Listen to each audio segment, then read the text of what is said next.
increasingly when you're going into graduate school or when you're looking for a job, having something on your portfolio that you can actually demonstrate and actually have feedback on. So one of the things that happens in these different hackathons is you do get feedback that you can carry away with you, and you can usually put that in places like your portfolio. So it's actually worthwhile.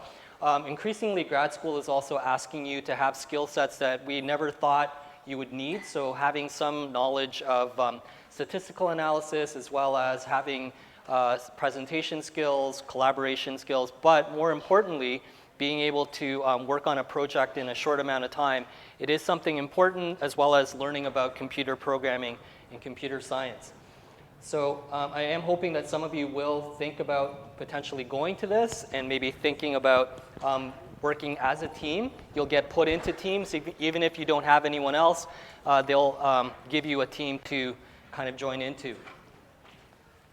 So I'm hoping that this lecture actually streams and that we get a good recording of it. For those of you who are writing the makeup term test, it will be on this Friday. It's only 3 questions long. It's broken up into parts. It covers exactly the same material, but I don't want you to be surprised that there's no multiple choice. But it is also, the average is going to be about the same as it is for the regular sitting of the term test. And I'll talk to you a little bit more about the marks on the term test just after the break. You all did well, but I'm hoping that we'll have a good discussion about if it's okay to increase the mark just by a little bit. And we'll talk about that after the break.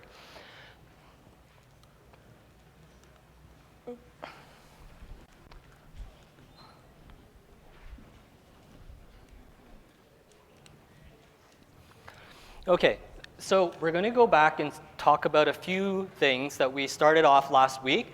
And today I wanted to actually go back and tell you a little bit about myelination, the role of myelination, and maybe also to ask you to think a little bit outside the box. So we are talking about things like hackathons. Why do hackathons? Because there's data sitting out there that we've never encountered before, and you have to look at it in a slightly different way. And today, I want to make you a little bit uncomfortable by asking you to think a little bit about why certain things actually happen. So just to give you a little bit of history, and again, you don't need to worry about any of this history, where do you think the major sort of place, if you could go anywhere in the world and you could study in neuroscience, where would you go? Where is the hotbed of neuroscience research? Boston. Okay, the United States. Anywhere else? Sorry? Toronto. Okay, maybe Toronto. We certainly have a large number of researchers. Anywhere else? Montreal. So the Montreal Neurological Institute. Where else do you know there's a lot of neuroscience research that's going on? Many of you would suspect that Spain is actually a hotbed of neuroscience research. And you're right, actually it's no longer a hotbed of neuroscience research, but in the early 1900s, all the way to the beginning of the Spanish Civil War, Spain was the dominant sort of neuroscience powerhouse. People wanted to go to Spain to study with Ramon y Cajal. They also wanted to study with Pio, who is here on the right. And one of the people that actually went there is part of our story today. And this is Wilder Penfeld, and many of you have heard of Wilder Penfeld. He is the neurologist and neurosurgeon who worked at the Montreal Neurological Institute, and one of the things that he was doing was actually taking a leave of study, and he went to Spain because it was the hotbed of research, and this is Wilder Penfeld later on in his career, and he studied there for a few years. And one of the things that he helped to describe is the cell type that we're going to be looking at today, the oligodendrocytes. And I don't know if you are aware that he actually helped to discover the oligodendrocytes within the CNS, but his contribution to neuroscience extends beyond mapping out the cortex, beyond sort of neurosurgery, beyond epilepsy treatments. It also gets into the basic cellular biology of the brain. And he did that because he was able to go to an area where there wasn't a lot known, and he went to a research center where there was a lot of expertise in understanding the cellular basis for the brain and how it was put together. And we'll come back and talk about that in a few moments. So where we're going today is kind of going back over this saltatory conduction. So we have this action potential that's jumping from node to node. the way that the neuron kind of cheats is that it pushes all of these voltage-gated sodium channels directly to those nodes, and I'd sort of stopped there, and then we were going to come back and revisit that. And I want you to think a little bit about what I'm going to be telling you a little bit later on. So later, we're going to see what happens when some of those cells, like the cells that Wilder, Penfeld, and Pio discovered, actually stop working. So what happens when we no longer have myelin around? Why do neurons not function the way that they normally do? And I want you to really think about that question, because a lot of you have this idea that, oh, well, of course it makes sense that we're going to lose neuronal function. But I want you to think about it maybe in a slightly different way. So we're going to go into demyelinating diseases, model systems for demyelination. I will tell you that a large part of your next term test actually comes from today's lecture. So if you have questions from today's lecture, it's probably a good idea to flag them and make sure that you're coming in to see me sooner rather than later. And today we'll also be talking about different aspects of clinical neuroscience as well as a little bit of neuroimmunology. So we had started looking at where are these voltage-gated sodium channels, and we were looking at the model at the very top on this particular diagram. And at the top of this diagram, we know that we have most of the voltage-gated sodium channels actually pushed to these nodal regions. And these nodal regions, therefore, are the only places where we can get strong currents, the movement of ions, which we have operationally defined as currents. And as a result, we can have voltage flowing. So in other words, the charges will actually flow along the membrane, but they actually can't penetrate beyond the membrane. It's like water running through a pipe. Until you turn on the tap, you can't actually get that water to flow. And so we have this movement of ions, but they have nowhere to go. And so the only places where we can get the movement of ions inward is through the activation of these voltage-gated channels, which are located at these nodes. And again, this is where this current flow is happening. And I've really been concentrating solely on the voltage-gated sodium channels. And in today's discussion, we're going to talk a little bit about some of the other voltage-gated channels that are very, very close by, some of which you have learned in some other courses. And of course, we know that this is much faster. I gave you a really poor demonstration, or there was a really bad demonstration in the last lecture, but I'm hoping you get the idea that jumping from node to node is a lot faster and more efficient than it is trying to depolarize the entire patch of membrane down the entire length of the axon. So this pathway down here is much more efficient than trying to depolarize and activate every patch of membrane along the way. So we talked about ways in which we could improve propagation, and again, because I want you to really start studying, and I want you to be really focused on doing well for the upcoming term test, I will also tell you that it's very important that you know a lot about the factors that influence the size of the space constant or the length constant, and how that's directly related to the speed of conduction or the conduction velocity. And you know that things like the membrane resistance as well as the internal diameter or the axonal diameter play a really big role in determining the size of this space constant or length constant. Generally speaking, in neurons, the bigger the space constant is, the better off we are. The faster we get the transmission of action potentials from one place in the nervous system to another. And then we had talked about how does this movement from node to node occur, and I told you that neurons tend to cheat a little bit. It's not that they only, that this is their preferred mechanism, but one of the reasons why it jumps from node to node is that this is where we have the concentration of these voltage-gated sodium channels. We actually start off early in development having channels all over the length of the axon. So if this is the axon, the sodium channel represented by these little black dots are found along the entire length. They're not concentrated in any one area. And then as glial cells, specific glial cells, start to wrap themselves around the axon, then we will see that the voltage-gated channels actually cluster or move toward these specific regions like we see down here in panel C, which again suggests that this whole migration or movement from one area to another area right here at the level of the node requires that there are protein-protein interactions, which indeed is the case. And I'd sort of stopped here at this particular lecture, on this particular slide in the last lecture, just so that we could catch up today.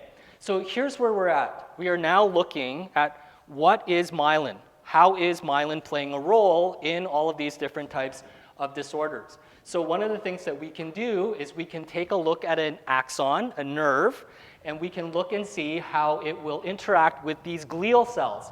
And one of the things that we're doing here, which is a little bit different, and I'm going to jump back and forth, but one of the things that we can do is to look at a specific type of glial cell. And in this particular case, we are looking at a Schwann cell. Many of you will know that Schwann cells are found as a glial cell that myelinates axons in the peripheral nervous system. And we'll get back to that in a moment. But regardless, when we're looking at a myelinated axon, whether it's in the CNS, the central nervous system, or the peripheral nervous system, whether we're looking at Schwann cells and axons or oligodendrocytes and axons, a lot of the same players are going to come through over and over again. There are some differences, though, and these differences actually are ones that I want you to think a little bit about. So we have these axons. They are getting wrapped by the glial cells. They are leaving gaps, these nodes that we've been talking about in the previous lectures, and these nodes are also known as the nodes of Ranvier, similar to what you've seen before. If we have the ability to cut through and look at this in cross-section, we will see the axon in the middle, and we get layers of the glial cell membrane, which will eventually compact and form that myelin that we've been talking about that increases the membrane resistance, or that factor known as RM. And again, this is a whole group of different nerves. Each of these little white holes that you see here actually represents the axon. And what you're seeing in blue, and this blue color will make sense to you later on at around slide 28-ish or so, this blue staining actually represents the myelin that surrounds all of these different types of axons. And this represents what a nerve bundle would actually look like. And under EM, this is what it would look like. So if we went back to this diagram here at the top in A, and we actually did immunostaining. So we're not looking at it in cross-section anymore. We're not looking at it in its totality. But down here at the bottom in E, we were to take that nerve in a longitudinal section, similar to what we have in the cartoon at the top. And then we were to start staining for different types of proteins that are associated with these different compartments. We would see very, very clearly that when we look at a myelinated axon, we will be able to see myelin as determined by myelin basic protein staining in red. And we see that this is all myelinated. And then the nodes of Ranvier, the little gaps that we see in between the myelin basic protein or myelin, would be represented by beta-4 spectrin. So we can mark these different compartments. Not only can we see functionally this saltatory conduction, not only can we measure it electrophysiologically, not only can we model it using the space constant, but we can also stain for these different compartments to verify exactly what we've hypothesized up until now. So these, again, are good markers for nodal proteins. So something at the node of Ranvier would be beta-4 spectrin, and a marker for myelin would be something like myelin basic protein. Just hold on to that idea or that thought for the time being, and then come back to that in a few minutes. Do you have any questions on any of this before we go on? Or anything I can clear up for you on this diagram? Yes? Not necessarily on this, but does myelin, do they consider it as it increases the diameter or no? No, it's not increasing axonal diameter. So it's literally the thing in the middle here, the blue part, that's not being increased by the myelin. Okay? Anything else? No. Okay. So I want you to think a little bit about what we're going to be talking about, multiple sclerosis. And many of you have heard of multiple sclerosis, and many of you have heard of different aspects of multiple sclerosis. And in fact, many of you might know people that have multiple sclerosis of different forms. And we're going to talk a little bit about that later on. Now, I'm going to tell you a little bit about this, because we just talked about different compartments along this myelinated axon. Myelination helps to speed up the conduction velocity, how fast an action potential can travel, and our brains want that speed. We need that speed with all of the connections that we have. So again, if we were to take a look, we would be able to see that we could mark at the level of the node different types of molecules. So one of these molecules that you see here is the voltage-gated sodium channel, and it's really small on this diagram, but if you were to take a look on your own figure, it's known as NAV 1.1. It's one of those voltage-gated sodium channels. The V stands for voltage. And you can see that it's sitting there right in the middle of this node, and this blue all around it represents the myelin. So much like we saw in the previous diagram with beta-4 spectrin, just like we would hypothesize, we can see these voltage-gated sodium channels smack dab in the middle of this node of Ranvier. And surrounding it is a different marker, which we'll get to in a moment, known as Casper. And this Casper molecule is also part of this node of Ranvier. But let's take a look at what we normally associate with a myelinated axon. So here is the cell body at the top. And then we see that we have this initial segment at the very beginning near the cell body.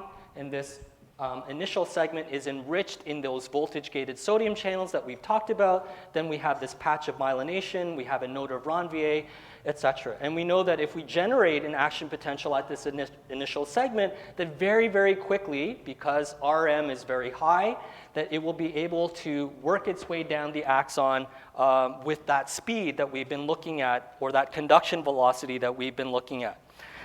And one of the things that we know is in different diseases like multiple sclerosis, that for a variety of reasons, some of which we know, some of which we don't know, is that we will have demyelination. And what we're looking at here in B is what happens if this patch, after this first node that we see here, what happens if we don't have that myelin? And one of the things that we know happens is that this action potential that has been initiated at the cell body, at the initial segment, when we no longer have this myelination here, that we no longer get that faithful reproduction of that action potential. That stops. It gets blocked because up until now, these voltage-gated sodium channels have been clustered. But one of the interesting things about this entire process is this, that if left long enough, or if left unchecked, one of the things that happens is we actually get the reappearance of voltage-gated sodium channels down its entire length. So I started off a few slides ago telling you that these voltage-gated channels, early in development, actually are all down the length of the axon. And that with myelination, they get clustered in specific regions. We've lost that myelination, and one of the things that happens is we now get the reorganization or the reappearance of some of those voltage-gated sodium channels down the length of this particular axon. And if we're, again, to take a look, we would see these really long bands of voltage-gated sodium channels. Remember, in red, this is the voltage-gated sodium channel, and we would see that after demyelination, we actually get the appearance of much more red. It's not clustered in these small spots. It's actually running down the length of that particular axon. And again, as you would suspect, now this action potential is able to traverse down the length of this axon. If we had another electrode here, we would now be able to measure this. But here again is sort of the funny thing. And there are some theories that I'll present to you, but I also want you to think about it this way. So in this particular case, in this scenario C, is everything good with this neuron? Kind of looks like everything is good, correct? I mean, it's lost a little patch of myelin, but some of those voltage-gated sodium channels have come back. And one of the things that we now see in C, or in panel C, is that we get the reappearance, the ability for this neuron to have an action potential start in the cell body and finish down at the length of the axon. But the other strange phenomenon with this, if we again left this unchecked, this is not a good scenario. And you have to think a little bit about this too. So if we left it in this current state, in the mature brain, in the fully developed brain, one of the things that would happen, even though in panel C we get the transmission of these action potentials, we will see the neuron actually start to degenerate. Now, this again is really unusual, and you have to think a little bit about this. So what does that mean for you? If you were to think about this a little bit, and I haven't given you time to think, but off the top of your head, what does this actually mean for this neuron? So demyelination, so I've lost that RM factor, I've lost the clustering of voltage-gated sodium channels. Not every patch of membrane is going to have it. They come back. But what else does this mean? This means one other thing, and you need to, again, think a little bit about this. So go home, think a little bit about what you traditionally have heard about myelin. But this also means that that myelin, or the oligodendrocyte that forms that myelin, is somehow keeping that neuron alive. Without that myelin, without that oligodendrocyte providing some kind of support, this neuron is actually not capable of surviving, even though electrical impulses are still able to transmit from one side to the other. And again, we don't understand all of those processes. We have some interesting theories about it, but we'll talk a little bit more about these different sodium channels a little bit later. But I want you to think beyond sort of what you traditionally have heard about multiple sclerosis and other things, and to really think about what you can do to contribute to this area of research. So again, this is a really busy slide, and I want you to take down some notes, but I don't need you to memorize everything here. And I know that you don't have all the notes down here at the bottom, but these notes here that I've written for you are ones that you probably want to jot down. If we look at the development of the nervous system, so the time in which that neural tube starts to form, for those of you who have been taking embryology, and you get that neural tube formation, and then you get the formation of, and the migration out of the neural crest cells, one of the first things that we see is actually the development of neurons. That's actually the first thing that we see within the development of the nervous system. So neurons and radial glial cells, the things that they move along, actually appear first within the nervous system. So if you happen to take a neurodevelopmental course, you'll also hear about the timing and the movement of these different types of cells. Strangely, the last cells, the ones that we think are really important, the last cells to actually develop fairly early in the first trimester during development are these oligodendrocyte progenitor cells, which I've abbreviated here as OPCs. And these oligodendrocyte progenitor cells are the last of the cells to actually develop within the nervous system. So early in development, within the first trimester of development, we get the formation of neurons, radial glial cells, we get the movement of neurons, astrocytes, and progenitor cells that will form neurons and astrocytes. And these OPCs are actually the last to kind of develop, which means that the cells that they will then give rise to, the oligodendrocytes, are the last ones to actually form within the nervous system. And we can actually look at their overall development through time. And again, I want you to think a little bit about this. And again, there are a lot of markers down here at the bottom, but I'll talk to you a little bit about what you need to know here at the bottom in a few moments.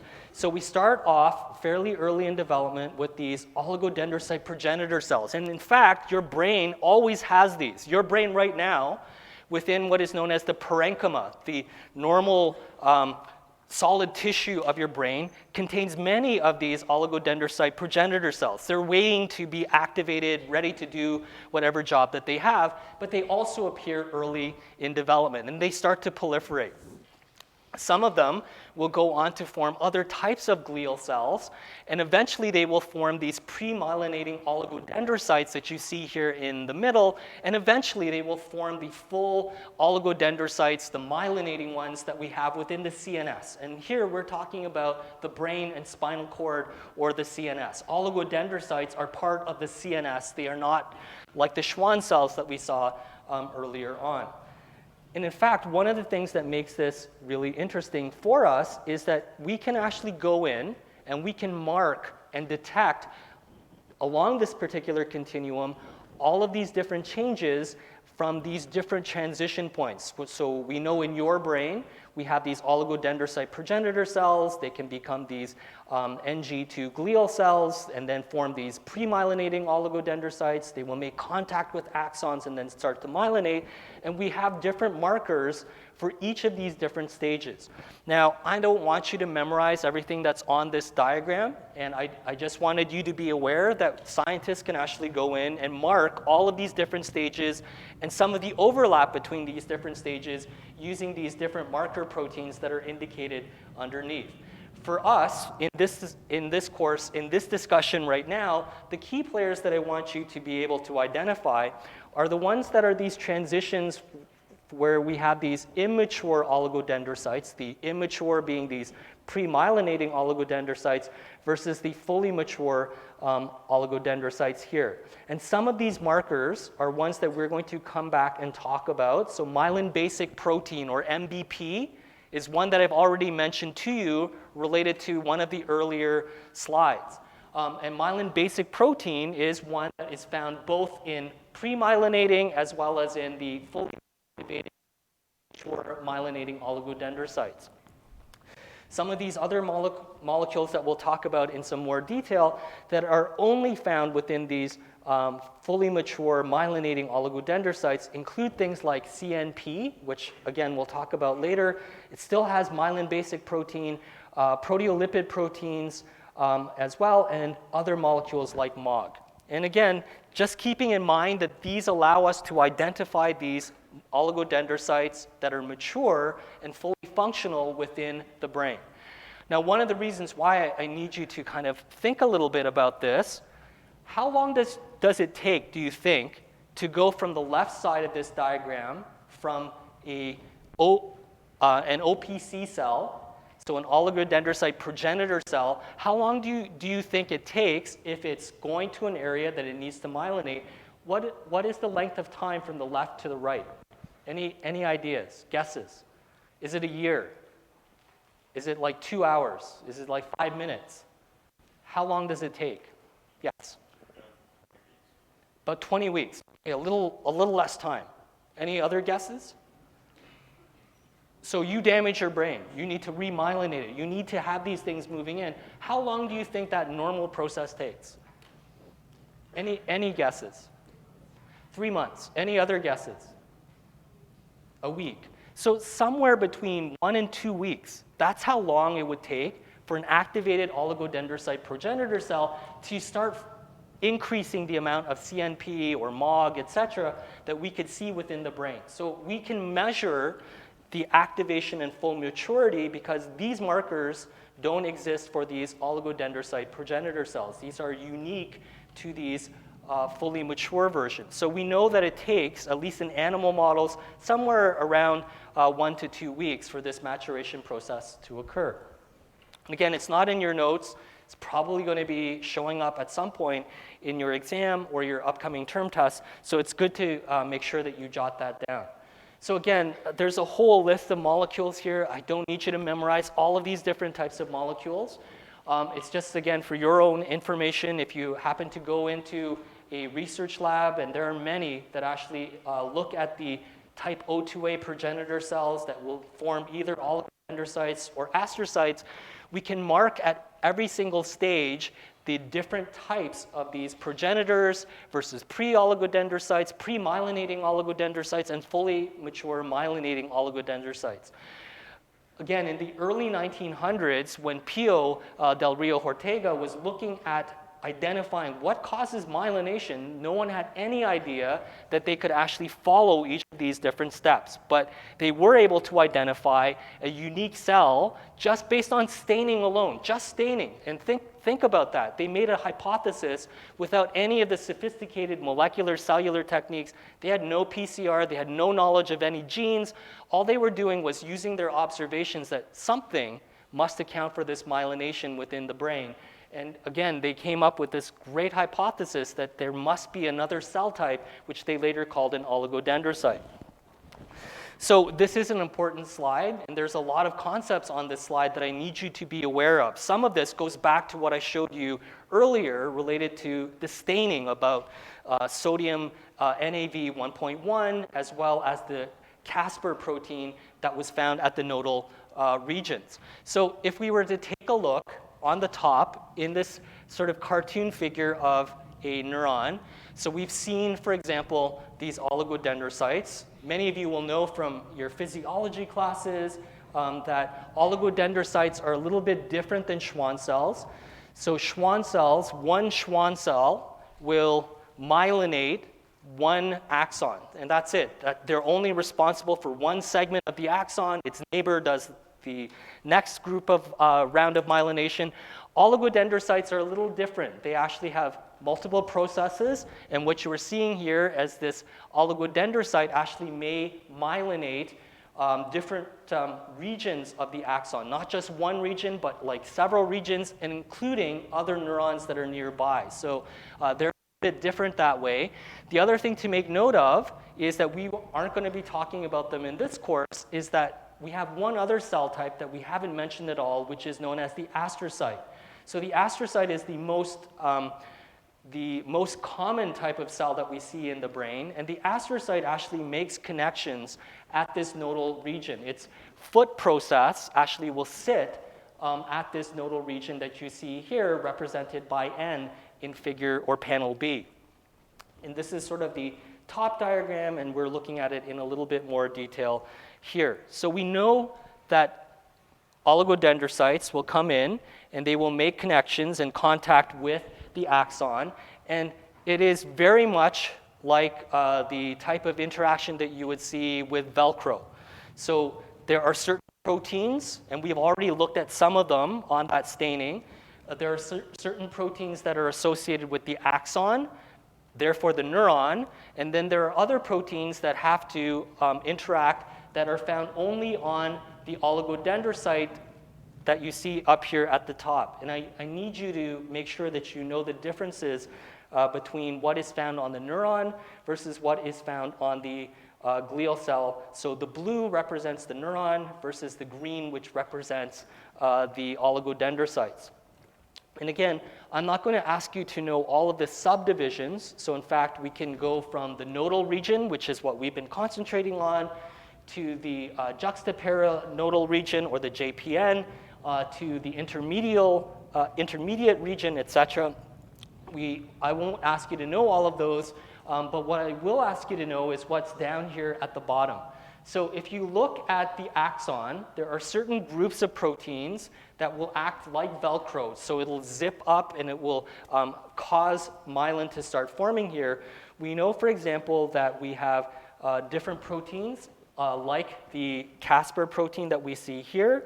And we know that we have other proteins that are unique to the oligodendrocyte here at the top, and things like NF155. So NF155 is a glial protein. It's found on oligodendrocytes. It will connect with molecules like the Casper that we saw earlier. And then there's another molecule that helps to keep all of them in the correct place once they have made these connections. And this molecule is known as contactin, and contactin is also found on neurons. So if I were to ask you, and I typically do, to identify a neuronal marker, and you were given a choice of contactin, Casper versus NF155, you should pick Casper and contactin because they're neuronal, versus NF155, which is not. And what we also know is that if this interaction between the contactin and Casper, along with its connection with NF155, is broken, we will actually cause demyelination, which is what you are seeing here on the right. So if we knock it out genetically, or we can use antibodies to interfere with this process, the myelination is also going to be disrupted. And again, this is a really important slide for you to make sure that you know.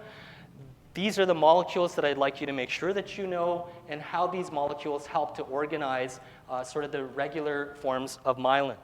Again, just to give you an idea of the complexity of this particular type of interaction, this is not a diagram that I want you to memorize.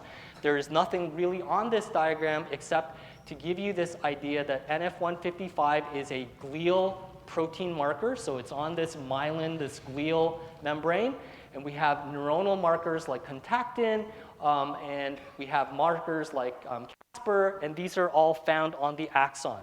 You do not need to know about the perinodal region, the juxtaperinodal region, the intermediate zone. None of those markers are important in the context of this particular lecture or in this course for this year. So just again, keeping in mind, it's just an overview to show you the complexity of how myelin interacts with the axon. Oops. So again, just to highlight some of the differences that I've already mentioned to you previously when we are looking at the central nervous system at the top, these oligodendrocytes that have all of those different things like NF155, so they're making contact with the different parts of the axon versus the Schwann cells. These Schwann cells, this is one Schwann cell that you are seeing here, and that's why it has this one nucleus.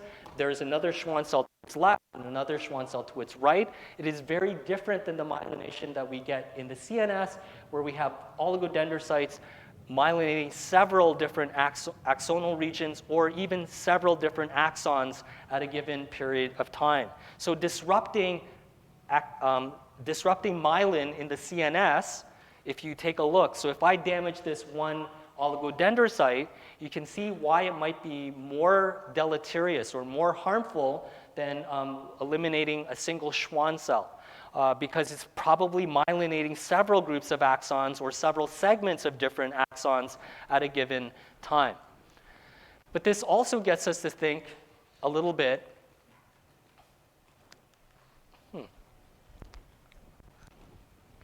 This also gets us to think a little bit about some of the other aspects of this. So is all myelin the same? Now I need you to think a little bit about that. Some of you already know a lot about multiple sclerosis, and I've just told you that there are some structural cellular differences between myelin in the PNS versus the CNS, so oligodendrocyte Schwann cells, and you've learned that previously in probably first-year biology or even back in high school, but I also want you to think about it from a different perspective. If this is really an autoimmune disorder that we're going to get to in a few moments, so if this is really autoimmune, where we have antibodies that are raised against myelin that's going in and attacking these myelin sheaths, and that hypothesis is still correct to this day, why don't we get bigger disruptions in the PNS, and why is it mainly a CNS-related phenomenon? If all myelin is the same, shouldn't we be affecting both the CNS myelin and the PNS myelin? That would be the hypothesis. And it turns out that CNS myelin is slightly different.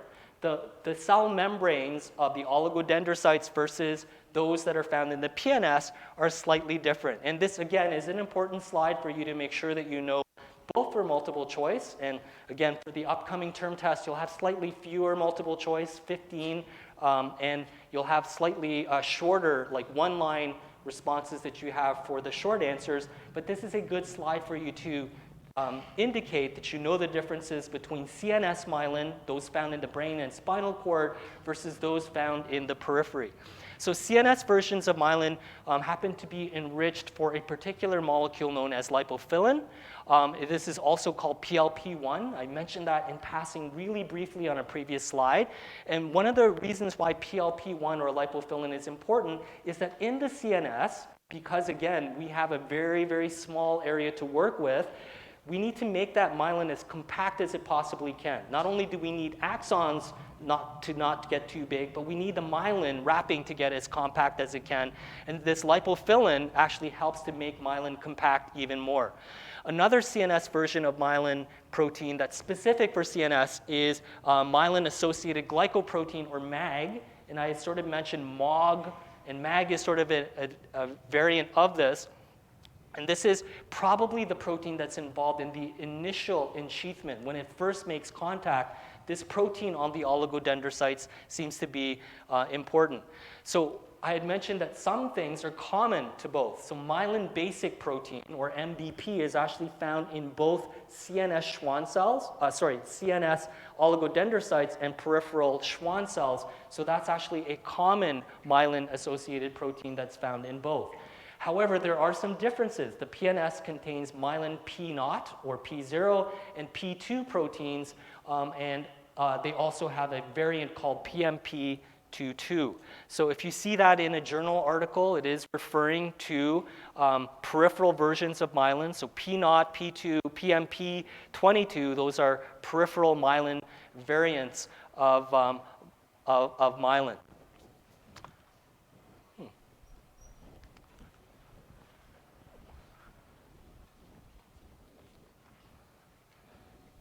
So again, I want you to think a little bit about what we're going to be talking about related to multiple sclerosis. And if we think of multiple sclerosis primarily as a demyelinating disorder, so myelin is removed. So what we spent the last lecture and a half on is the importance of myelin. Myelin increases RM. It allows for an action potential to flow uninterrupted from one side of the neuron to the other. And one of the things that we think is important is this myelination helps to speed up that conduction velocity.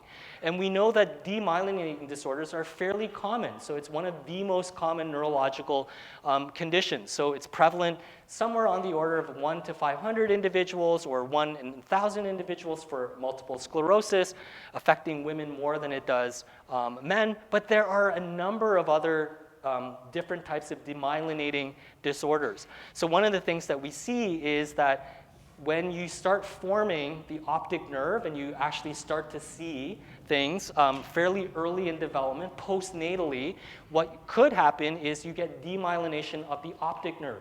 Your vision will be interrupted.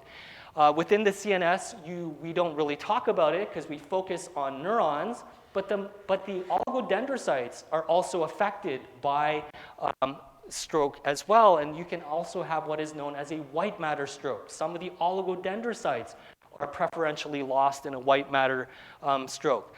You can also have demyelination because as you get older, the ability for that myelin to be maintained is also lost, and there is actually age-related white matter loss. There is also cerebral palsy that some of you will know different animal models of. So for example, if you are taking the neuroanatomy course with Dr. Mooreshead, you can ask her a little bit about the cerebral palsy model that she works with, and you can ask her a little bit about the early demyelination that occurs there. And of course, there are some genetic disorders that also account for this as well. So I want you to think a little bit about this. There are a number of different disorders that affect a number of different systems, and there are different ways in which these systems can be affected. And we're going to come back to those in a few moments. And I'm going to just take you through really quickly some of the things that we know about multiple sclerosis. And again, most of this is review, and to be completely honest, other than showing you what multiple sclerosis is, there really isn't much on the next few slides that you need to concentrate on. In Canada, we are very interested in multiple sclerosis for a variety of reasons, but one of the reasons why we're interested is because it does affect Canadians more than it does other populations. So we are very highly affected, and it does not matter what your ethnic background is, etc. Because you're living in Canada, we have a higher incidence of multiple sclerosis. And it is this demyelination that we've been talking about. And it is likely going to be autoimmune. And it is likely going to affect oligodendrocytes. It is likely going to cause lesions within the CNS that we can even measure when they appear on MRI. So this is one of those neurological conditions that we can actually visualize by looking at these hyperintensities that develop in individuals, and you can predict based on where these flare-ups, where we get the accumulation of these different hyperintensities, and it's not more white matter, by the way. So why do you have a hyperintensity? Why does it look whiter? It's primarily because of the way in which that MRI was conducted, but it's also the types of cells that are migrating to that particular area, and it's related to the immune system and autoimmune activation. And I want you, again, to think about it in that fashion. So having these little white patches there and having them appear and then disappear with time gives us some idea that these autoimmune disorders are actually there. So here's some evidence, and this is one slide that you might want to go back and review if this is all new to you. So why do we think it's an autoimmune disorder? And again, there's a lot of compelling evidence to suggest that there is an autoimmune component to this. But if you were to take a look, if you had a viral infection and you had a subsequent resulting autoimmune reaction, you are more likely to develop multiple sclerosis. So you've had a viral infection, your antibody titers go up, and then one of the things that happens is that you will also develop potentially multiple sclerosis. You're more likely to have that. And again, it's something that is well researched within the literature. As a result, bless you. As a result, one of the things that we do is we can actually model this. We can actually develop this autoimmune-like reaction and see if it actually causes demyelination, and we call this EAE, and this is the short form, and this is experimental allergic encephalomyelitis, and I'll get to that a little bit later on as well. There is also some idea that there has to be some genetics that are involved. If you look within a family, individuals that have multiple sclerosis, it means that there's an increased likelihood that someone else in your family might also have it. And again, the odds ratio suggests that for a given HLA region, and again, the details and knowing this number is not that important, suggests that there is a genetic component. This is actually a really high odds ratio for a genetic linkage, and it suggests that there is a genetic factor. It might also be environmental. And one of the reasons why we have a lot of question marks up here is we really don't know. In fact, one of the researchers here at U of T, because again, Canadians are very highly invested in understanding multiple sclerosis. If you look at Dr. Gomerman's research, she actually believes that multiple sclerosis begins in the gut and it involves immune cells that are a result of activation within the gut. So we don't really know, but there are some instances to suggest that maybe smoking increases the likelihood of multiple sclerosis. Is it because we have lower levels of vitamin D? Probably not. Studies are back and forth, but right now people are kind of moving away from the vitamin D hypothesis, and maybe it's early exposure to some sort of Epstein-Barr virus. Again, viral exposure early on might lead to the development of multiple sclerosis later in life. We don't really know. We don't have those answers. It's one of those reasons why I want you to think about this disorder in a different way than maybe you've thought about it in the past. And I think because it's 11 o'clock, I think now is actually a good time to take a break. If you did not get this blue sheet at the front, this is actually really helpful because you should start summarizing some of the molecules that I've been talking about. It'll get you thinking about some of the models that we're going to go through here. This is actually a really good sheet for you to have before term test 2, because a lot of term test 2 will be involved in this particular sheet. Okay, so we'll come back in 10 minutes.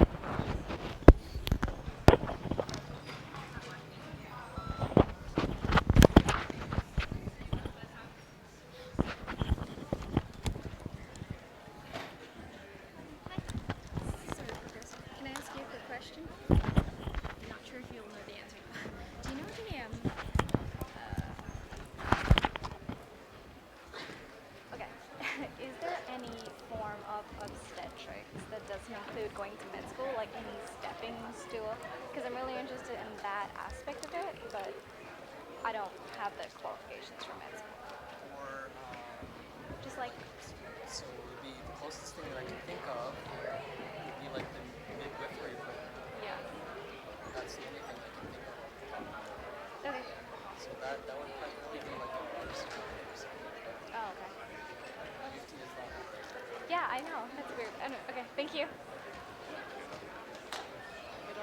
had a question about the markers for the early and late. So we just have to know the transition this year? Then I had a question about, so like 1 to 2 weeks. Then I also had a question about, what was the proteins that we had? Here, with lactin and plasma. So are those two like associated with each other on the neural? So nowadays, yeah, the F155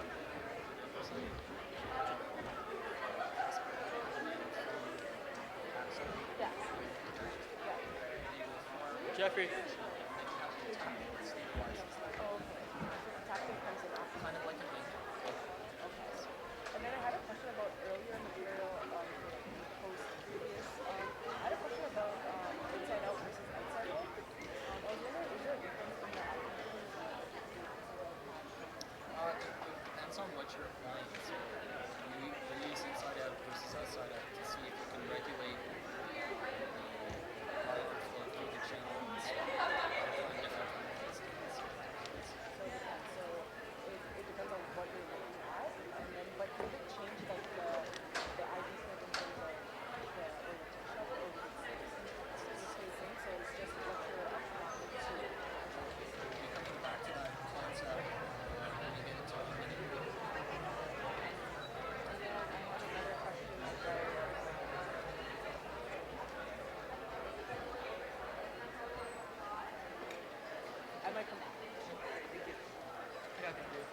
just had a question about what protein receptors myelin will bind to when it wraps over itself, besides proteins. So what will it bind to as a receptor? Think of it more like instead of binding to itself, if you look at what sort of happens in cross section. So these are all so this is the earliest layer. Yeah. So it starts there, kind of continues that second layer. So there are different molecules that actually orient to as it's going on. So we won't go through all of them in order. It's not interacting with itself per se. There are molecules that are up here that aren't on this diagram. So things like lipofilin would be up here that would add to actually. Oh, okay. And does it still have that same Velcro effect when it's over itself? It's not necessarily a Velcro effect here. Okay. It's a good question, but Thank you. Hi, did you? Yes, you said something about the oligodendrocytes being able to form myelin in different parts of the brain. But since we took a stock point of view where it's like the brain has so much risk to damage, so much. there's a higher risk of damage to the body if there's damage there. So looking at the point of view from natural selection, what does it sort of ability of the body forming skills forming downward? So for example, if it's oligodendrocyte is damaged, once it can affect the cellular, is that some kind of compensation for some molecule? You can look at it two different ways. So on one hand, there's this structural deficit that it's already making so many connections that if you damage that oligodendrocyte, then maybe it's a bad thing. The other thing that is to keep in mind that we have oligodendrocyte progenitor cells that can actually migrate to it. So there is an inherent compensation for that bias, provided that everything else is working. That's not necessarily true. So, does it also have to? But again, keeping in mind, once you damage your brain, you damage your brain. So we talk about plasticity. There's not a lot of plasticity after damage. So when you have a stroke, some of the parts of your brain are compensate for the parts that are lost. But the reality is, a lot of it is still lost. So we have to keep that in mind. Our brains are actually designed to be single-use brains. We can't continually there's a lot of controversy. Is there some kind of correlation to the reduced amount of space as well? That's why it's some attached from the myelination one side because there's that reduction of space. So Yeah, so again, you can look at it that way. If you want to look at it in terms of like the greatest space sort of saving approach to it, so having multiple axons being laminated by one side actually save a lot of things. Hello. I just have a quick question about this. So here, you mentioned that in these particular mice, there was demyelination. Is it because of the compactin that's somehow like migrating away? So What is that is we actually have an causing? F155, which is interacting with the caspar that's found on the axon, so that's how it makes its mission. That complex has to be stabilized. So without the contactin to stabilize that contact, it'd be like having your Velcros sort of touch but not actually pushing together. Oh, okay, so the contactin is just, again, like, It stabilizes. okay, and then it just migrates away? Is that why it just... It's not that it's migrating away. This is actually more complicated study. So we created a number of contactin knockout null mice. We're seeing this inability for this to actually. Oh, okay. Okay, cool. Wanted to ask you a question. I had a quick question about also drawing out methods. But when you give us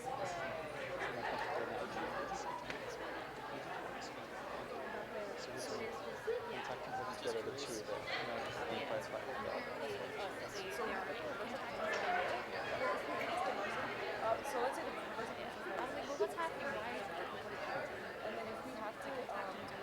CNS is the one that gets attacked by the immune cells. So let's say it's higher inside the cell, outside the cell, It doesn't look like it's eliminated, right? It just looks like it's somewhere else on the axon. I wasn't paying attention. You see what I mean? Like it's still there. The green The flag? brown is, oh no, sorry. The green Okay, the green. flag, right? It looks like it's still there, but like why is it not? The blue is the glial cell, right? Axon. yeah, so if it's an internal or it's I'm looking at that and I'm seeing the color green. No, this is blue. Are you saying it's blue? No, really? This is blue. This is blue. This is, Contractant is green. yes. I meant but the membrane is blue. That's in neuron. I'm not telling you it's the resting membrane.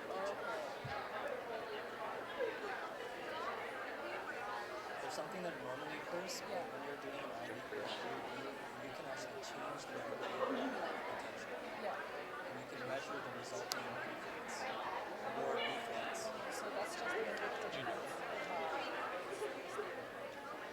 That's what we find normally at rest in physiological membranes. Okay, if it's like a really good question. Yeah, it's a good question. I'm just confused about which part that so is this for so just the ones in yellow or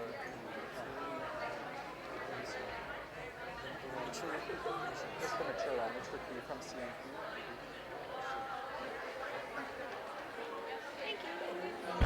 So, yep, you can go ahead.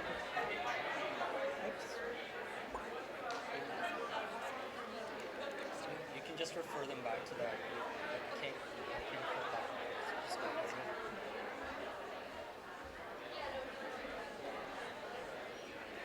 Wait, do I just speak in here?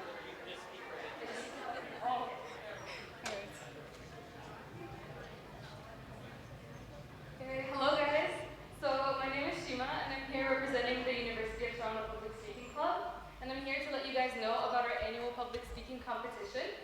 So our theme this year is going to be technology, and we're collabing with STEAM, which is a University of Toronto group that likes to incorporate science, technology, engineering, and arts into interdisciplinary projects.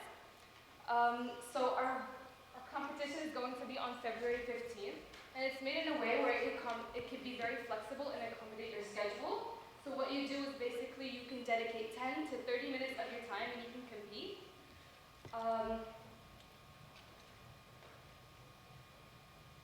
Our tickets are going to be on sale now. You can buy them at our office hours, you can buy them at our general weekly meetings, you can buy them online through like our Facebook group. The poster will be up, I think, later. So then at the end of this, what's in it for you guys? Well, there's a grand prize of $100. The runner-up will win $50. You can meet and network with TAs and professors. There's going to be lunch provided. There's good food. And you can put this on your resume. So even if you don't get far, it still tells a lot about you as a person if you do participate in this competition. And it's a great chance to put yourself out there and meet new people and try something new. Yeah, I really hope to see some of you guys there. Thanks for listening and enjoy the rest of the lecture.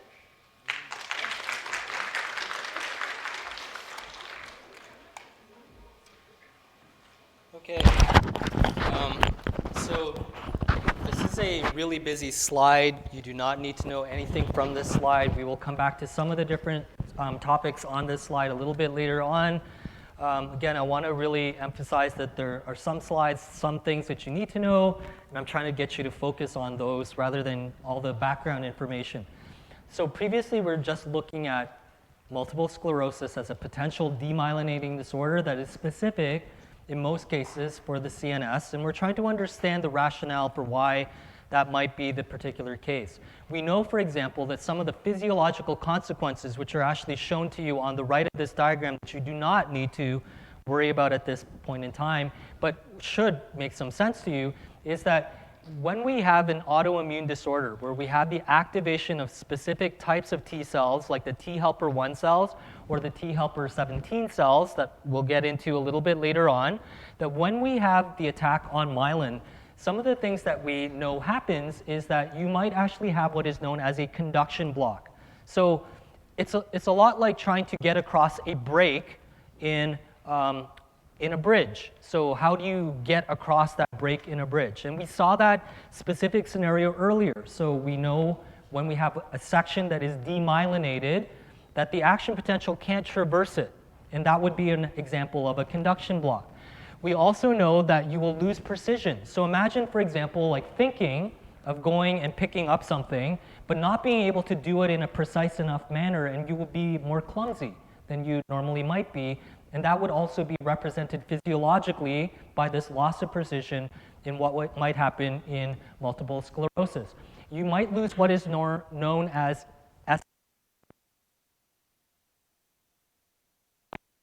dependent plasticity. So your memory, in other words, might also be affected if you have multiple sclerosis. We don't tend to think of multiple sclerosis as affecting memory. We think of it more like movement and everything else, but in fact, multiple areas in your brain might be affected. And of course, the thing that we've been looking at is how does it affect things like conduction velocity, but I also want you to think a little bit about what's down here in in green. Why, if you're losing myelin and it's not really affecting, and these antibodies are not really affecting directly the neuron, why are we getting something happening to the neuron down here in green? And again, we're trying to figure out why the elimination of myelin through the removal of oligodendrocytes might actually cause aberrations or aberrant signaling within neurons beyond what you would expect for action potentials, etc. So why do we, for example, get axonal degeneration? And we'll try to cover some of that a little bit later. The only other thing that I'll talk about, which segues into the next slide, and I've already mentioned this in passing, that if you look within a family, particularly in families that have monozygotic twins, there is an increased risk, 70% chance versus that of the normal population, that if one twin has multiple sclerosis, that the other twin will have multiple sclerosis, suggesting that there is a genetic predisposition for what causes multiple sclerosis. So maybe there is a genetic cause for multiple sclerosis. Just again, out of curiosity, how many of you think that there is a gene for multiple sclerosis? Okay, so a couple of you are putting up your hands. When do you think that gene was discovered for multiple sclerosis? 5 years ago. Okay. Any other guesses? Sorry? You changed your mind. You can't do that on a Scantron so easily, I think. Okay, so we'll get to that in a second. Okay. Sorry, I'm having problems with my clicker. It doesn't seem to be connecting. So let me again tell you a little bit of what you need to know and what you don't need to know on this particular slide. So in 2016, there was actually a landmark paper that came out, and this landmark paper actually looked at the genetics for multiple sclerosis. I didn't go into this in a lot of detail, but there are two different variants of multiple sclerosis. There is the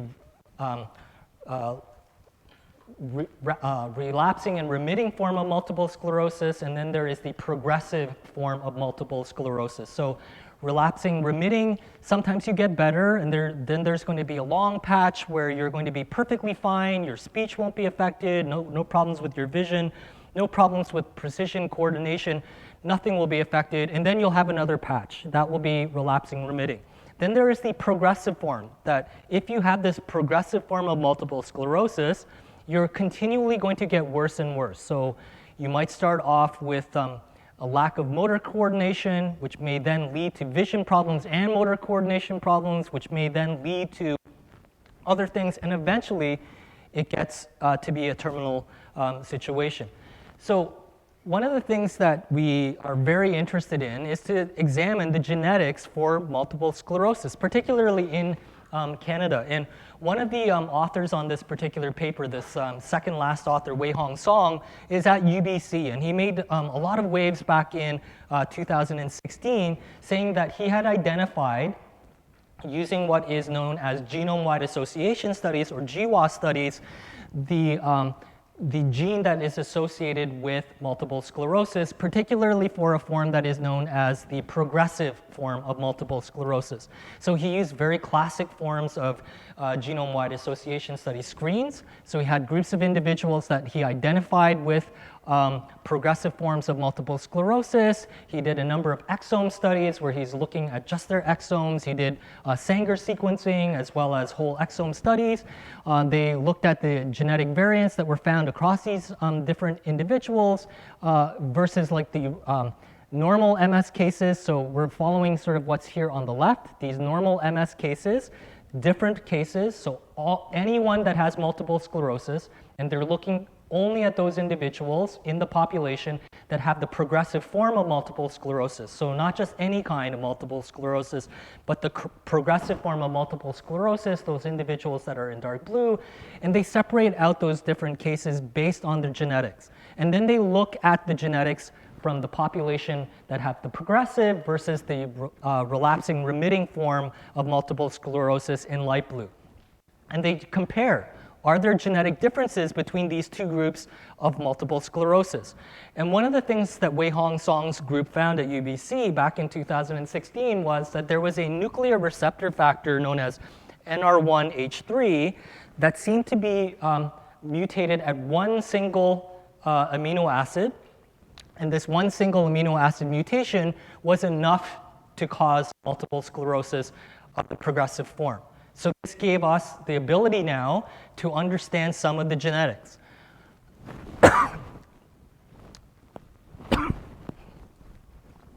So again, do you have this in your notes? I'm hoping you do. Yes? Okay, perfect. So this nuclear receptor NR1H3 normally encodes for an LXR receptor. And this LXR receptor in the cells that it is being produced in, its normal function is to then activate transcription. And some of the different things that are downstream of that transcription process, so the normal form, the version that everyone that does not have multiple sclerosis, the normal form is to form LXR receptors. And the LXR receptor under normal conditions will respond to different signals and then bind to activate transcription of different factors, which will then in turn improve cholesterol synthesis as well as the metabolism of cholesterol. So this goes all the way back to lecture 1. Is there a link between cholesterol and what we are looking at now in terms of multiple sclerosis? Can you think of one? So we're looking at the oligodendrocyte membranes, and cholesterol makes up a big part of this membrane. If you don't have normal cholesterol metabolism and you can't form normal cholesterol and it's impeded or it's reduced, then that might be a reason why, at least in theory, that you might have issues with multiple sclerosis. Again, it was an interesting hypothesis. How many of you like this idea? One, it's Canadian, so that's great. There's a gene, also testable, that's great. We also have something in the membrane pathway, also great because it kind of makes sense. Do you like this or not? Why do you not like this? This is Wei-Hong Song. By the way, big lab, so if you have the opportunity, visit him out in UBC. Any other thoughts on this? Yes?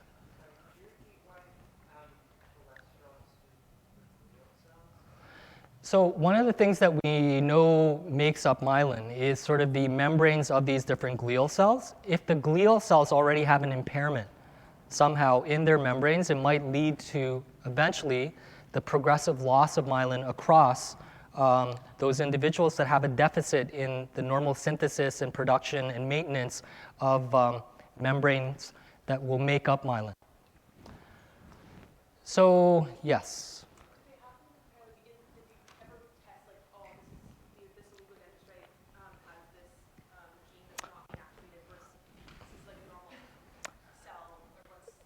So did they test this within specific oligodendrocytes in the study that they had? No, it was not. They did not test this in oligodendrocytes. They just came up with a target molecule. They actually came up with a therapeutic approach. By activating the LXR receptor, you might be able to reverse multiple sclerosis. But again, do you like this this theory overall? No. Yes? Good. So it's split. Left and right split. Okay. So let me tell you what happened. So this was in 2016. This is also a paper in 2016. And in 2016, a larger group known as the MS Consortium, Genetics Consortium, within 3 months of that first paper coming out from Canada, actually came out and said that paper that came out in Canada is actually wrong. In fact, it's one of those papers that when you read it, it's like so insulting for you as a scientist that when you read just through their summary, like you kind of wonder what would the response be if they read this. So this paper that came out is actually saying that that mutation that I talked about earlier, and this is the specific mutation that they identified, is actually not associated with multiple sclerosis links. So they actually attempted to replicate that Wang et al. Study. This is only a few months later, by the way. They actually had a much bigger sample because they are part of the Multiple Sclerosis Genetics Consortium, and actually they had a 13-fold larger sample than Wei Hong Song's group, and they found no evidence of an association. And in fact, they actually suggested the reasons why they found that particular association in the first place. They concluded that Wei Hong Song's group actually had false positives due to insufficient statistical rigor and flawed logic. So, you like that? No? Would you be insulted by that? Kind of. It's like the worst thing ever. Basically saying that your science sucks, you don't know how to analyze data, don't publish here again. So it was actually a really big blow because now we have no genetic target for multiple sclerosis. And by the way, the only other paper that has come out since that time, this was 2016, the response, the one that you're seeing here in Neuron, also in 2016, just a few months later, the only paper that has come out after related to the NR1H3 actually comes in 2018 in July if you do a PubMed search for it. And they actually, what do you think? Do they agree with this one or Wei Hong's paper? The first or the second? Actually agrees with the first. So we're kind of stuck in science as to which paper to actually go and believe. So again, just as sort of an overview for you, you do not need to know anything from the next few slides. It's just to give you an idea that multiple sclerosis, you have this idea, and I was quite surprised to talk to a couple of students a few years back that yes, you know, it's so easy to come up with this diagnosis of multiple sclerosis, but in fact it's incredibly difficult. You have to be a neurologist and a well-trained neurologist to actually come up with this.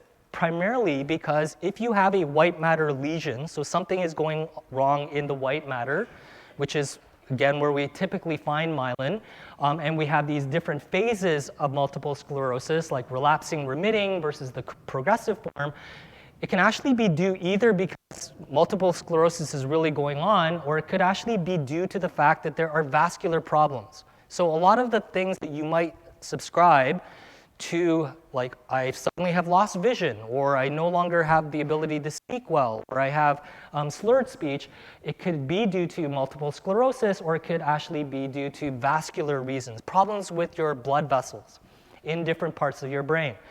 So again, it can be found in a number of different places, vascular versus multiple sclerosis, but these are sort of the checklists that you actually have to be able to kind of rule out some things versus looking at different regions.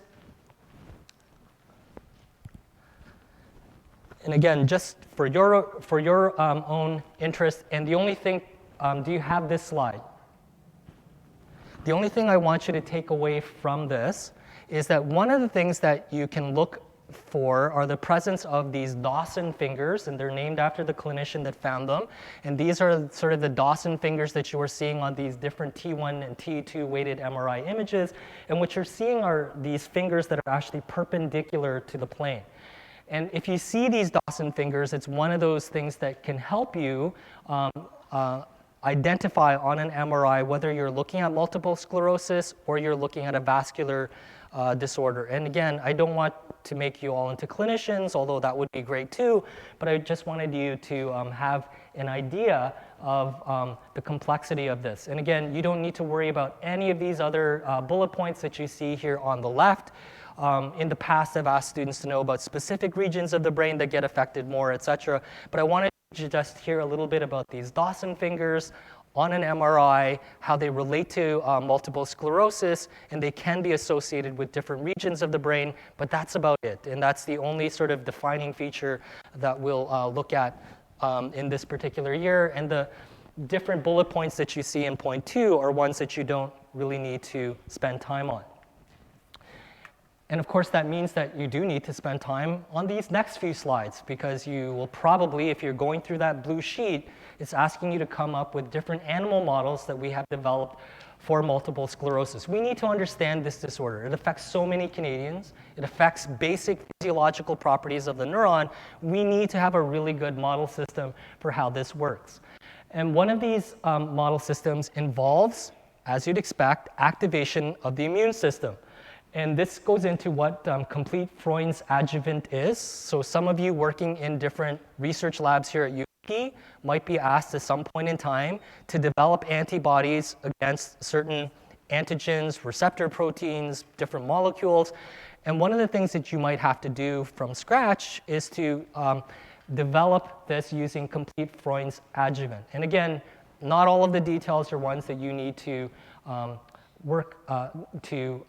be too worried about on this particular slide, but just to let you know, usually we use this carrier molecule, which is what complete Freund's adjuvant is, and this emulsion that we have, we combine it with an antigen that we want to develop antibodies against. And this is what we do experimentally. So let's say I want to develop antibodies against myelin basic protein, then I will take complete Freund's adjuvant, I will create an antigen or the protein sequence and combine it with this adjuvant, which will then carry it as an emulsion into a rat. So this rat will then develop antibodies to myelin basic protein after complete Freund's adjuvant has been developed. And this may lead to autoantibodies being formed, which is why this rat will develop EAE paralysis, so the experimentally derived form of allergic encephalomyelitis. We can then take some of the cells from the lymph node, its immune system, then we can reactivate it or strengthen it by adding back even more MBP, and then we can take these T cells that have developed from the first rat that was immunized, and then we can then inject these T cells back into a normal rat. So this is a totally different rat, and this will then develop what is known as EAE. Some of these rats recover, but most of them will actually develop the paralysis, the lack of movement that's clinically what we normally associate with multiple sclerosis. So is this a good MS model? But this may or may not be, and we'll talk about it very briefly, but it is still a model of choice that many labs are using. And again, just to be really clear on this, you are, on your term test, going to have to indicate that you understand what the EAE model is, how we might develop this, and then maybe think a little bit about why we're using myelin basic protein, et cetera, in this particular model system. But that is part of your short answer questions. As I indicated to you on the last page of today's notes, I am trying to give you an advanced hint in advance of your short answer on term test 2, and that's sort of one of the short answer questions you should definitely expect related to the immune system and the development of EAE, or experimental autoimmune encephalomyelitis.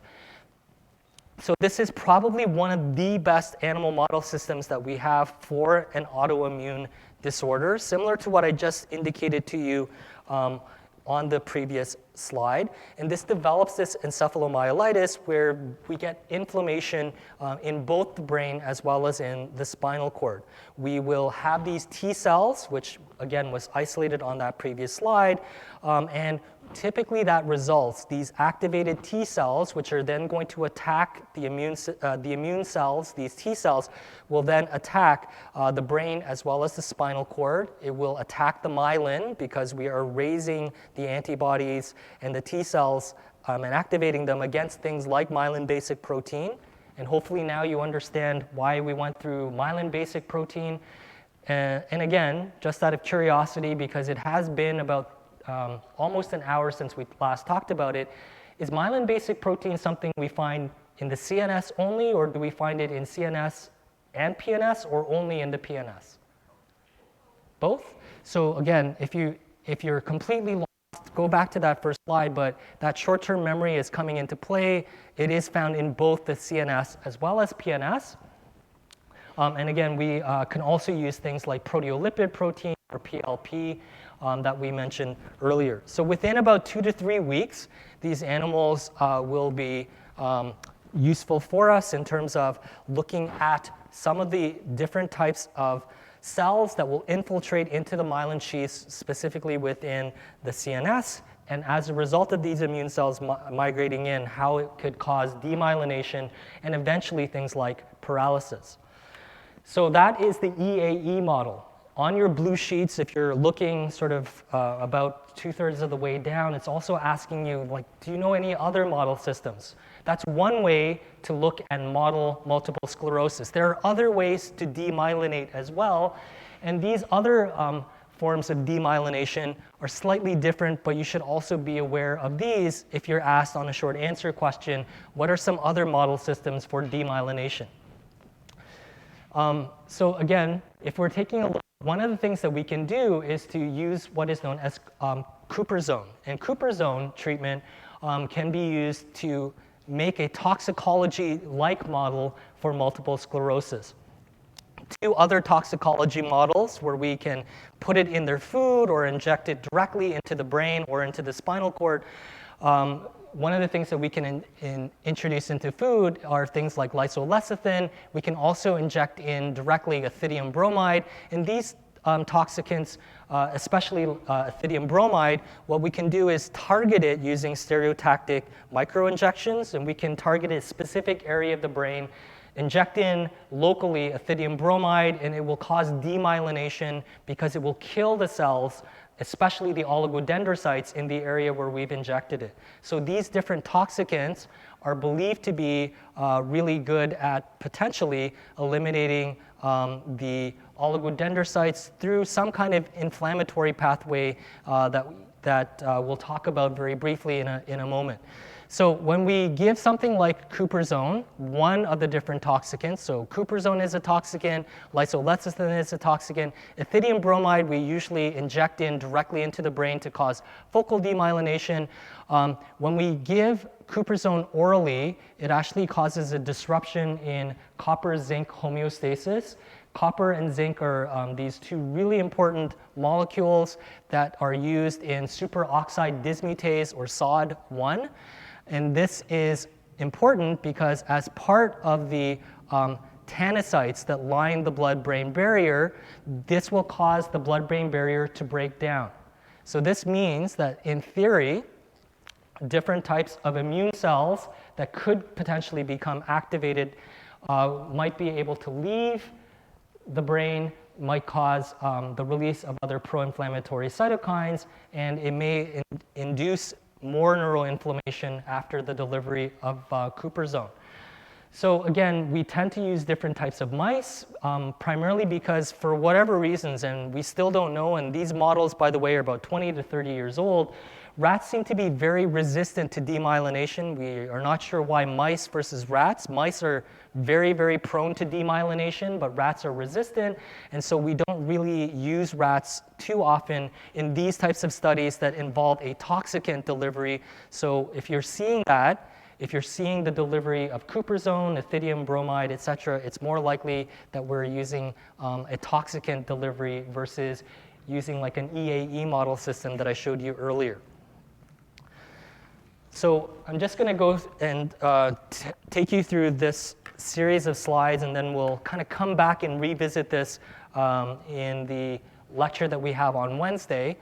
So we have these different model systems. So we have EAE, that's model number 1. Then we also have the delivery of these different toxicants that work in a number of different ways, primarily in mice, not necessarily in rats. But we are eventually somehow going to activate the immune system. Somehow the activation of the immune system is going to come in, and it's going to cause demyelination. What we started off today's lecture with, what we ended last week's lecture off with, is we have this general structure. So we have myelin in yellow, and then we had this nodal region where we had the collection of voltage-gated sodium channels, and we started off looking at that earlier on. And again, can you name me any proteins that are normally found in this nodal region? So not voltage-gated sodium channels, because that's a given. Anything that you would find in this nodal region, because there's one that we covered. So Casper would be acceptable. So that would be one. What else can you tell me? There's one other one. Sorry? Compactin. Contactin.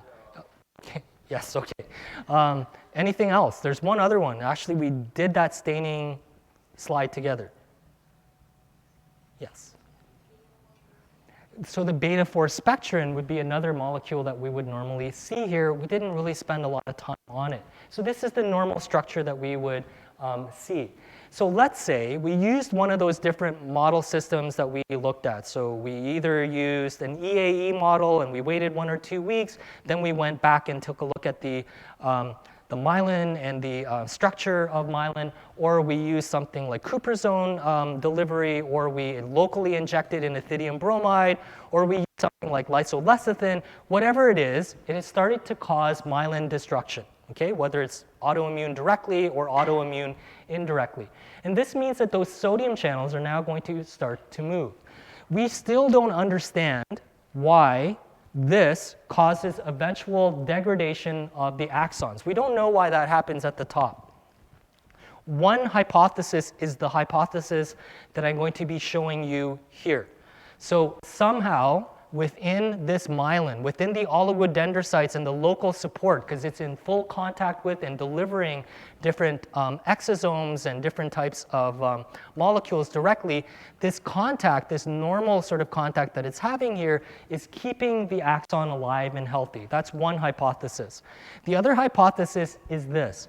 So one of the things that we see is that in the mature nervous system, normally we have different types of voltage-gated sodium channels. The most often type that we see are things like NAV 1.6 that you're seeing here.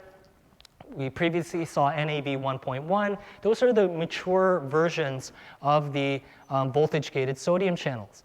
And what I told you later is that after demyelination has occurred, we actually start to see the reappearance of voltage-gated sodium channels along the length of the axon. Absolutely true. It's been shown for like well over 50 years now that this process occurs. However, when some scientists, not all, but when some scientists go back and take a look, they actually see that some of those voltage-gated sodium channels that are coming back are actually coming back as an immature version of the sodium channel. So NAV 1.6 is the fully mature, what you have in your brain now, and NAV 1.2 is the earlier embryonic version of the voltage-gated sodium channel. And again, you might think, well, isn't a voltage-gated sodium channel the same as any other voltage-gated sodium channel? The difference here is that these voltage-gated sodium channels are also slightly leaky to calcium. So when they get activated, not only does sodium come through, but so does calcium, because we haven't talked about calcium yet. But calcium also has this huge driving force. There's a lot more of it outside than there is inside. And it's slightly leaky to that calcium. Under most circumstances, it may not matter, but in this case, in this immature form, having more of this NAV 1.2 may actually cause, through the influx of things like calcium, may actually cause the cytoskeleton to actually be disrupted, as well as being broken down by calcium-dependent proteases that normally wouldn't be activated at the level of the axon. So this is one theory as to how this might eventually lead to axonal injury. Not everyone believes this theory, that we have this immature version of the voltage-gated sodium channel that makes the axon more permeable to things like calcium, but it is at least a step in trying to understand why myelination and just myelin being lost eventually causes axonal degradation here. Again, it's just a theory. It'll take a lot of work to actually prove that this theory is right or that it's wrong, but again, we're kind of thinking about why does the axon die if myelin is simply lost. Okay, so let me just take you through really quickly some of the different immune cells that might be activated in this process and why we're kind of interested in what might happen. So those earlier models that we looked at, so especially the ones that involve the different toxicants being delivered, one of the things that we will see is that somehow we need to have a leaky blood-brain barrier. So that's sort of at the end, the tanocytes become slightly leaky, it causes neuroinflammation. They become leaky because the tanocytes are dying off, the SOD1, the reactive oxygen species are accumulating within the tanocytes, they're dying, the brain barrier is no longer intact, it becomes leaky. It's thought to be one of the predisposing factors in the progression of multiple sclerosis. Regardless, whether it's through like a viral mediated infection of your brain, whether it's due to something else causing loss of the blood-brain barrier integrity, something gets released from the brain somehow. And again, this is a big question mark. We don't know exactly how this is getting released, but some kind of antigen that's normally kept behind a closed door, that blood-brain barrier, it's not just to keep things out, but it's to keep different antigens away from the immune system. These target antigens are going to get released. This will in turn cause priming within these different lymph nodes where we will develop and activate certain types of cells, especially like T helper 1 and T helper 17 cells. Normally they're not exposed to this antigen. Now, because the blood-brain barrier is leaky, something gets out. One of those antigens might be an antigen related to the myelin sheath, and as a result, it primes and activates some of these different immune cells like the T helper 1 or T helper 17 cells.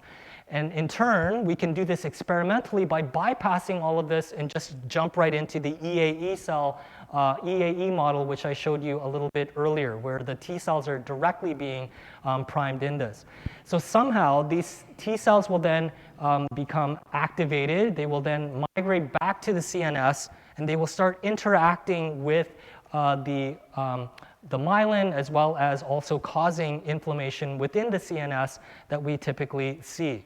A lot of this, again, is supposition. We don't know all of the details in these steps, but we have pretty good ideas that this might be right because of that EAE model. And one other thing which you don't have this picture of, but I'm hoping it becomes just a picture for you to take a look at.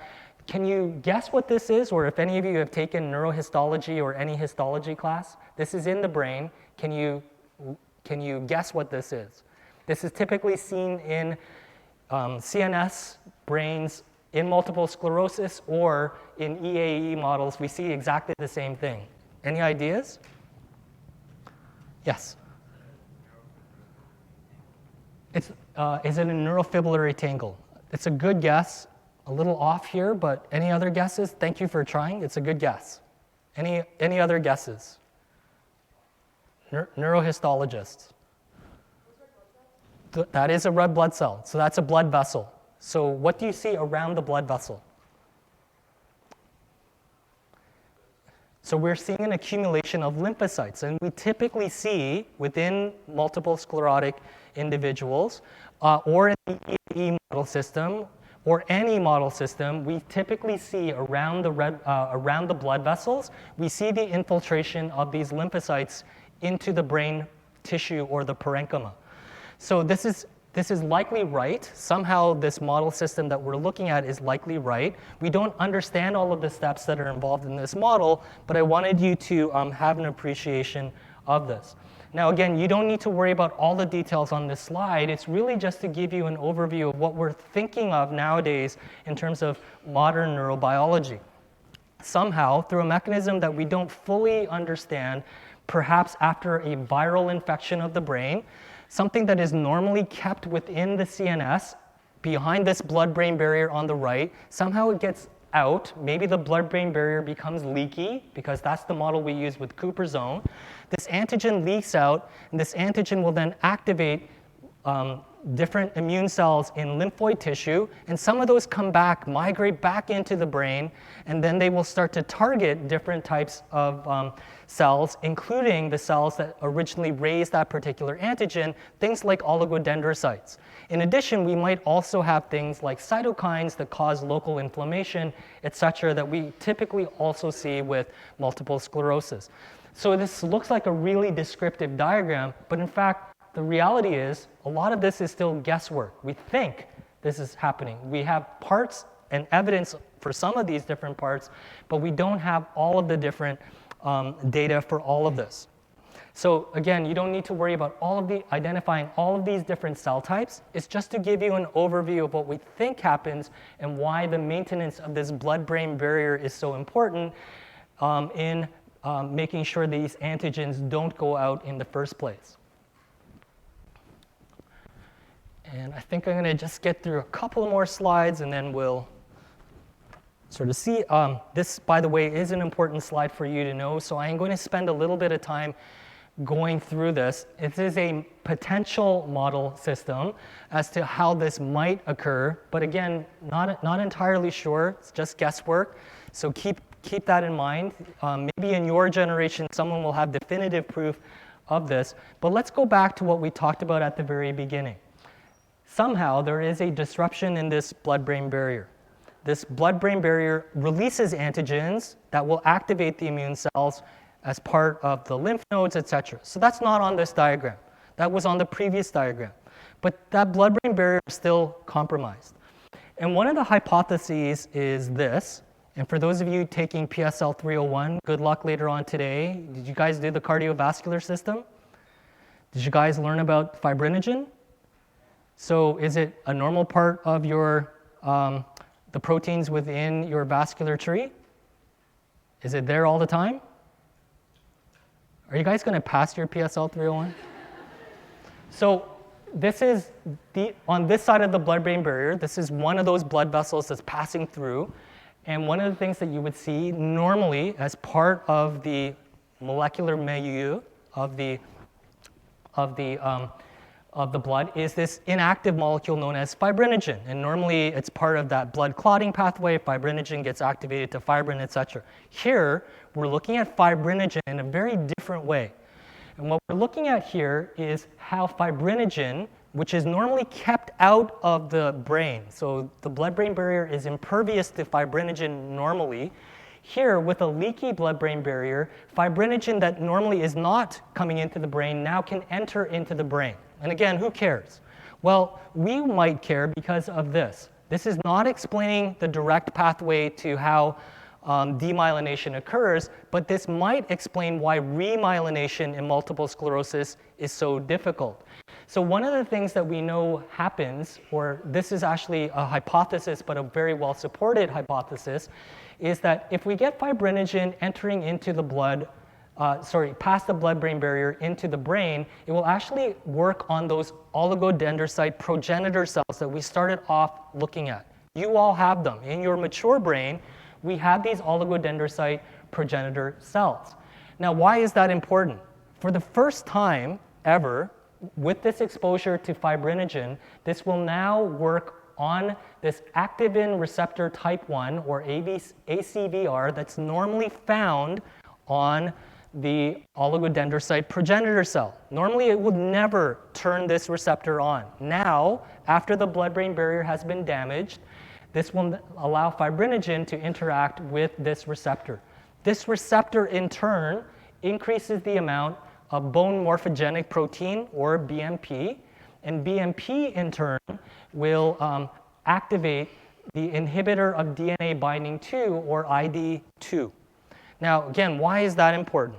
Because when you turn on ID2, which normally is not turned on, one of the things that happens is these cells will never differentiate into the these oligodendrocytes. You are basically blocking the pathway for these oligodendrocyte progenitor cells to form oligodendrocytes. So you are basically blocking remyelination. So this does not explain the demyelination, but it does explain potentially how inhibiting repair mechanisms could occur after breaking down this blood-brain barrier. Do you have any questions on this? I know we went through like a really dense lecture today, so again, just to make sure that we're all on the same page, a lot of today's lecture is on term test 2. So understanding these models is going to be really important for term test 2. I'm going to be slowing things down, so that's really the major message. So I may not finish all the slides today, but I'll go back over what you do need to know. So think a little bit about this model system and make sure that you understand it. And I'm going to take you through, again, this is mainly for your own interest. There are a number of different things that kind of look like multiple sclerosis, and these are sort of subtypes of multiple sclerosis. This again is an MRI. This is a congenital disorder known as Schilder's disease. Schilder's disease is important. And again, you don't need to write down any of these details. Usually this disease occurs in young individuals who are between the ages of 7 and 14. Usually this condition occurs after some kind of infectious disease has taken place, whether it's bacterial or viral mediated. So the immune system gets activated, and you can see these large sort of losses of neurons, as well as differences in hyperintensities that you see here. This is known as the concentric sclerosis of Balo, and a sclerosis is just a hardening. So multiple sclerosis just means that your nervous tissue gets harder, or it feels like it's much more firm or stiff. And here you can actually see multiple sort of myelination, demyelination, remyelination. And this gets into this last point, which you do need to know, and the only point you need to know from this slide. How do we actually stain for myelin using histopathology? So one of the stains that we use that's specific for myelin is a stain that we can take brain tissue in, and we can expose it to Luxol fast blue. And everywhere where you see blue is where you see myelin. So this blue staining here shows lots of myelin. This shows lots of myelin, and this is one event of myelination. Then it demyelinated, and then another round of myelination occurred. And so it's like an onion in this particular disease, where we have this concentric hardening or sclerosis of Balo. So we get myelin, remyelination, demyelination, etc., occurring over and over again in this particular disorder. And again, the only thing that you take away from this is Luxol fast blue staining specific for myelin. And I think I'm just going to take you through this one slide really quickly, and then we'll come back to it on Wednesday. So the one favor I'm going to ask you to do, if you have any questions, things that you're not clear about from today's lecture, because it is going to play such a big role for term test 2, and we're only going to have a limited number of lectures for term test 2, please let me know by like Wednesday. Like, you can come up to me right before lecture. I'm going to go through some of these different slides again. We won't be adding much more slides to this.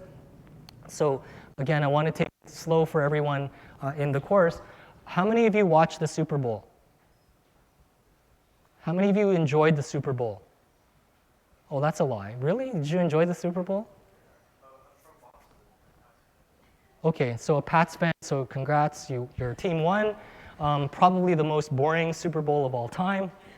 But one of the things that we wanted to talk a little bit about, which we normally don't, is the axon. And nowadays, because again, I don't mean to sound very glib about this, we are seeing an increase in the number of individuals your age that are actually having traumatic brain injury as well as concussions. And understanding these concussions is actually really important. What is really surprising to me is how quickly we're changing the way that we're treating concussion and traumatic brain injuries. So up until 2 years ago, what was the prescribed way to get better after a concussion? What were you supposed to do? There are a couple of things that you were supposed to do or not do. What were they? So we have a really healthy class, so that's great. No one's had a concussion? No? Yes. You're not supposed to sleep? Okay, so immediately after the trauma, not sleep, okay, potentially, yes. Stay in a dark room, okay, also a possibility.